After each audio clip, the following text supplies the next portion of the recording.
प्रिय विद्यार्थियों, good morning. आज हम कक्षा 10 हिंदी वाच्य के बारे में अध्ययन करेंगे और आज की हमारी जो वर्कशीट है वो 45 नंबर वर्कशीट है। यहाँ पर विद्यार्थी अपना नाम लिखेंगे, यहाँ पर आप अपने कक्षा अध्यापक का नाम लिखेंगे। प्यारे बच्चों, पिछले जो कार्यपत्रक थी हमारे 42 नंबर, उसमें हमने एक कृत्रिम वाच्य के बारे में पढ़ा था और आज हम क्रम वाच्य और भाववाच्य के बारे में अध्ययन करेंगे। पहले थोड़ा सा बता देते हैं वाच्य का अर्थ क्या होता है। और वाच्य का अर्थ होता है प्यारे बच्चों कहने योग्य, अर्थात क्रिया के जिस रूप से हमें यह पता लगे कि वाक्य में कर्ता, कर्म या फिर भाव में से किसकी प्रधानता है, उसे हम कहते हैं वाच्य। तो जहाँ पर कर्ता की प्रधानता होती है वो कृत्रिवाच्य होता है, जहाँ पर क्रम की प्रधानता का बोध होता है वो होता है क्रमवाच्य, और जहाँ पर भाव की प्रधानता का बोध होता है वो होता है भाववाच्य। तो आइए जानते हैं, आज हम क्रमवाच्य को जान रहे हैं।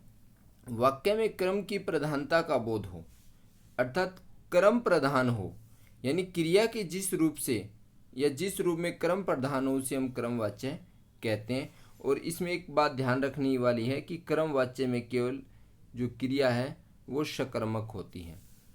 क्रिया दो प्रकार की मानी जाती है, सकर्मक क्रिया और अकर्मक क्रिया। सकर्मक वो होती है जो कर्म सहित होती है और अकर्मक वो होती है जिसमें कर्म नहीं होता है।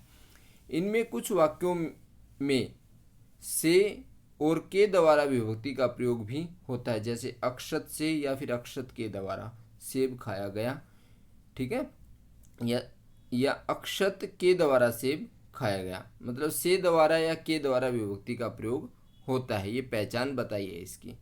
जैसे क्रमवाच्य के कुछ उदाहरण हैं, मोहन से पत्र लिखा गया, दुकानदार द्वारा दुकान बंद कर दी गई। तो इस प्रकार की कुछ वाक्य भंडार हैं, उनसे हम जो है वाक्य बनाएंगे। इनके लिए आपकी अलग से वर्कशीट है, देखिए। सुनीता के द्वारा चित्र बनाया गया, तो यहाँ पे के द्वारा आ गया, ठीक है ना, चित्र बनाया गया। मोहन के द्वारा मदद की जाती है, तो ये क्रमवाच्य के उदाहरण हैं। लड़कियों के द्वारा गीत गाया गया, बताया ना, इसमें के द्वारा या से द्वारा विभक्ति का प्रयोग होता है। माँ द्वारा खाना बनाया गया, द्वारा। अध्यापक द्वारा सिखाया गया, द्वारा। बच्ची द्वारा बच्ची द्वारा झूला झुलाया गया या झुलाई गई, बच्ची झूला द्वारा झुलाई गई, इस प्रकार से बनेगा, ठीक है। गोविंद के द्वारा समाचार पत्र पढ़ा जाता है, तो के द्वारा आ गया, ठीक है। सोनू द्वारा निबंध लिखा गया, रहमान अली के द्वारा सपना देखा गया, बच्चों के द्वारा पढ़ा गया। तो प्यारे बच्चों, हमने जो है इसके के द्वारा ये से द्वारा के कुछ वाक्यों के बारे में जाना। अब हम भाववाच्य के कुछ उदाहरण, जैसे नानी से चला नहीं जाता, हिरण से दौड़ा जा रहा है, अर्थात जिसमें भाव की प्रधानता हो वो क्या होता है, भाववाच्य होता है। अर्थात जिस वाक्य में भाव की प्रधानता का बोध हो वो क्या होता है, भाववाच्य होता है। और भाववाच्य में ज्यादातर वाक्यों में, सब में तो नहीं कह सकता मैं, ज्यादातर वाक्यों में नकारात्मकता का भाव प्रदर्शित होता है, सब में नहीं, ज्यादातर में। यानी क्रिया के जिस रूप में भाव प्रधान हो उसे हम भाववाच्य कहते हैं। भाववाच्य में क्रिया केवल अकर्मक क्रिया होती है। कौन सी क्रिया होती है, अकर्मक। और क्रमवाच्य में सकर्मक क्रिया होती है।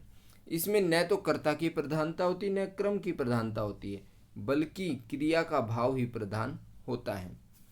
कुछ उदाहरण है, जैसे नानी से चला नहीं जाता, हिरण से दौड़ा जा रहा है, मुझसे खाया नहीं जाता, मुझसे पढ़ा नहीं जाता, मुझसे लिखा नहीं जाता, ठीक है ना, मुझसे उठा नहीं जाता, ठीक है ना। तो इसमें जो क्रिया है इसमें इस प्रकार के भाव प्रकट होते हैं, से नहीं, ठीक है ना, मुझसे नहीं। अब हम कुछ उदाहरण दिए गए, सोया, बनाया, दौड़ा, से, सचिन, मांगा, पढ़ा, मुझसे रुलाया, बहाना, इन सब के बारे में कुछ शब्दों का निर्माण करके इसको समझने का प्रयास करते हैं। भाववाच्य, क्रिया के जिस रूप में भाव प्रधान हो और अकर्मक क्रिया का प्रयोग हो वो भाववाच्य होता है।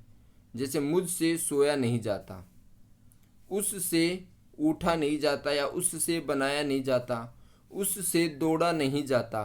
तो ज़्यादातर वाक्यों में, ज़्यादातर की बात कर रहा हूँ मैं, सबकी नहीं कर रहा यहाँ पे, नकारात्मकता का भाव प्रदर्शित होता है।